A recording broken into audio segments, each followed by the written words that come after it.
जो अलीमा खान साहिबा हैं, उन्होंने अपनी पार्टी के लोगों को कहा कि अगर ये हम मान गए सारा कुछ तो इशू डाई डाउन हो जाएगा। एक तरफ ये कहते हैं कि हमारी बहुत हमदर्दी है, हमारा बड़ा ताल्लुक़ है और सारा कुछ है, और दूसरी तरफ भरपूर किस्म की पॉलिटिक्स इसमें खेली जा गई है। अच्छा, अब अगर मेडिकल रिपोर्ट भी आ गई है, आपके डॉक्टर्स भी मुतमईन हैं, मेडिकल लीडर्स हैं, वो सारे तकरीबन ऑन बोर्ड होते थे, लेकिन अलीमा खान साहिबा जो है वो उसको वीटो करती थी। प्रॉब्लम ये है कि ये इस चीज़ को कैश करना चाहते हैं। बानी पीटीआई की सेहत पर भरपूर सियासत की गई, 85% बिनाई जाने का झूठा प्रोपेगेंडा किया गया। वज़ीर दाखिला मोहसिन नकवी की न्यूज़ कॉन्फ्रेंस कहा कि चाहते थे पीटीआई की क़यादत की मौजूदगी में मुआयना हो। 1 घंटा इंतजार करते रहे मगर वो नहीं आए। इलाज से सियासी क़यादत मुतमिन थी मगर अलीमा खान वीटो करती रहीं। संजीदा लोगों की बात सुन जाती तो मामलात यहाँ तक ना पहुँचते। सरकारी और प्राइवेट बेहतरीन डॉक्टर से चेकअप करवाया गया। हकाइक पता होने के बावजूद लोगों को गुमराह करना ज़्यादती है। ये रोज़ रोज़ का तमाशा मुनासिब नहीं। अली अमीन गंडापुर ने दुरुस्त कहा, मुज़ाकरात से ही मसाइल हल होंगे। NRO वाला मेरा सब्जेक्ट नहीं है, इस बात पर यकीन रखता हूँ कि बातचीत से मसाइल हल हो जाते हैं। ये बात वज़ीर आज़म शहबाज शरीफ भी कह चुके हैं। सड़कों की बंदिश ख़त्म कराना हुकूमत की आईनी जिम्मेदारी है। पाकिस्तान में दहशतगर्दी में भारत मुलव्विस है।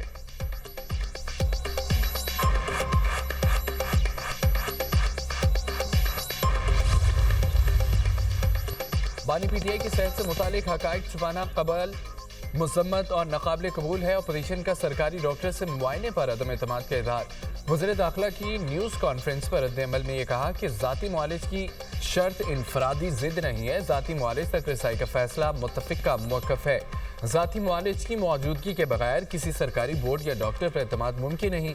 तहरीक तहफ़्फ़ुज़ ऐन पाकिस्तान के बानी पीटीआई की सेहत से मुतालिक 5 मुतालबात। बानी को ज़ाती मुआलिजीन तक फौरी रसाई देने का मुतालबा।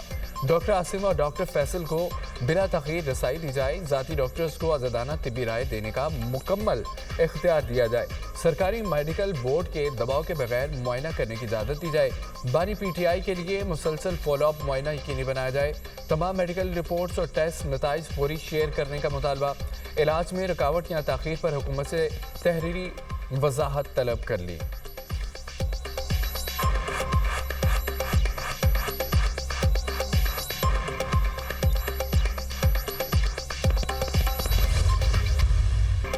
बानी पीटीआई की सेहत बिल्कुल ठीक। पीटीआई का मौक़िफ़ सियासी है। वज़ीर आज़म की मुशीर आना सनाउल्लाह की प्रोग्राम दुनिया मेहर बुखारी के साथ में गुफ्तगू। कहा, तहरीक इंसाफ वाले सियासी बयानात देकर बुशरा बीबी की मुलाकातें भी बंद करवाना चाहते हैं। इस किस्म के बयानात देंगे तो ये मुलाकातें भी बंद हो जाएंगी।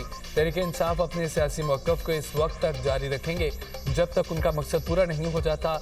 उनका मकसद ये है किसी तरह कोई हादसा रूनमा हो जाए कि स्ट्रीट मूवमेंट शुरू हो। डॉक्टर्स का फैसला था बानी पीटीआई का मुआयना जेल में हो सकता है। डॉक्टर्स ने ही फैसला किया, बानी को इंजेक्शन जेल में नहीं अस्पताल में लगाया जाएगा। वज़ीर दिफा फैज़ आसिफ का एक्सपर बयान। कहा कि पीटीआई की आदत और इक़्तिदार कोई भी नहीं चाहता बानी रिहा हों। सबकी दुकानदारी चल रही है और वो अपनी दुकानें बंद नहीं होने देंगे। ये रोज़ाना टीवी पर होते हैं। पल्ले एक वोट नहीं, वोटों का मालिक अंदर है। ये एक कोड़ी की वैल्यू एडिशन नहीं करते।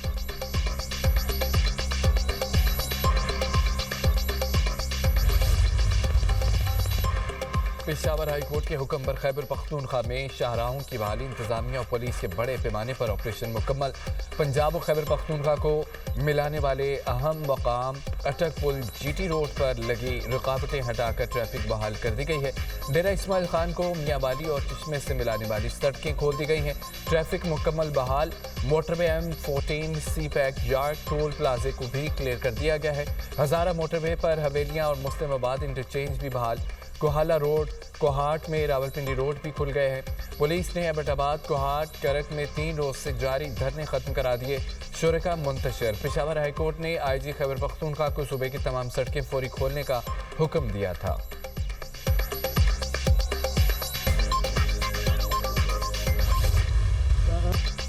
सऊदी अरब में रमज़ान मुबारक का चांद नजर आ गया। पहला रोज़ा आज होगा। हरम शरीफ मस्जिद नबी में नमाज तरावी के रूपरवर मनाज़र। मुत्तहिदा अरब अमारात, कतर, कुवैत, यमन, फ़लस्तीन में भी आज पहला रोज़ा होगा।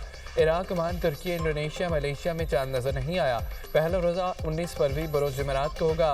अज़रबैजान, काज़ाकिस्तान, किर्गिस्तान, उज़्बेकिस्तान में भी पहला रोज़ा जुमेरात को होगा। Bangladesh, Bharat, Japan, Singapore, Australia, France में भी 19 फरवरी से रमज़ान मुबारक का आगाज़ होगा। पाकिस्तान में रमज़ान का चांद देखने के लिए मरकज़ी रोयत हलाल कमेटी का इजलास आज पेशावर में होगा। सदारत चेयरमैन मौलाना अब्दुल खबीर आज़ाद करेंगे। जोनल कमेटियों के इजलास भी आज होंगे। रमज़ान का चांद नजर आने के कवी इम्कानात।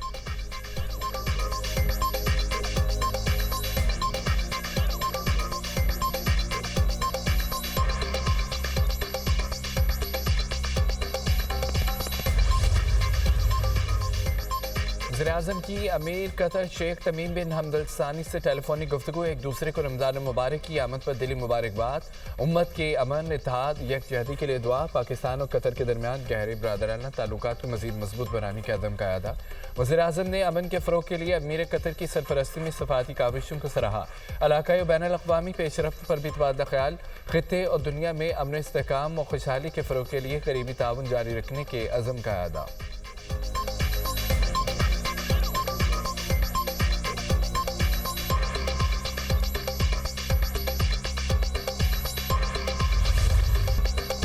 भारत ने पानी को बतौर हथियार इस्तेमाल करने की धमकी दी। हमारे पड़ोसी ने इंडस वाटर मुआहदे की खिलाफवर्जी की। पायदार तरक्की, अमन और खुशहाली का रास्ता के मौजू पर तकरीब हुई।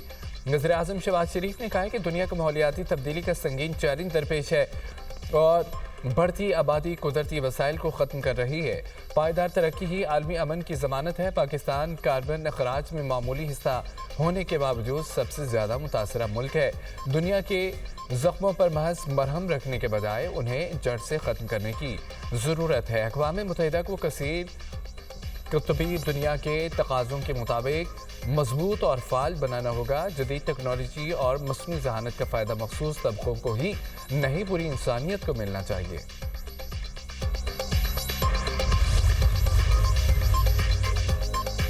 बानी पीटीआई को अडयाला जेल में दस्तयाब सहूलियात की तफसीलात मंजरेआम पर आ गई। सुप्रीम कोर्ट में सुपरिटेंडेंट अडयाला जेल की रिपोर्ट के मंदरजात। बानी का अडयाला जेल में कंपाउंड 7 सेल्स पर मुश्तमिल है। बानी पीटीआई के सेल के सामने 57 फुट लंबी 14 फुट चौड़ी राहदारी है। बानी के कंपाउंड के साथ लॉन भी है। बानी लॉन में बैठकर किताबें, अखबारात पढ़ते हैं, धूप में बैठते हैं। 7 सेल में मुश्तमिल कंपाउंड में 30 से 35 कैदियों को रखने की गुंजाइश है। वर्जिश के लिए साइकिलिंग मशीन और दीगर जिम का सामान फराहम किया गया है। नाश्ते में खजूर, अखरोट, शहद, कॉफ़ी, दलिया, लस्सी, गर्म दूध, चिया सीड खाते हैं। मौसमी और अनार का जूस भी पीते हैं। दोपहर के खाने में देसी मुर्गी, मटन, सलाद, अचार मिक्स और चिप्स, अंडा फ्राई, मिक्स दाल फराहम की जाती है। शाम को बादाम, किशमिश, नारियल पाउडर, दूध, केला, सेब का शेक पीते हैं। बानी को कुदरती रोशनी और ताज़ा हवा की रसाई दी जाती है।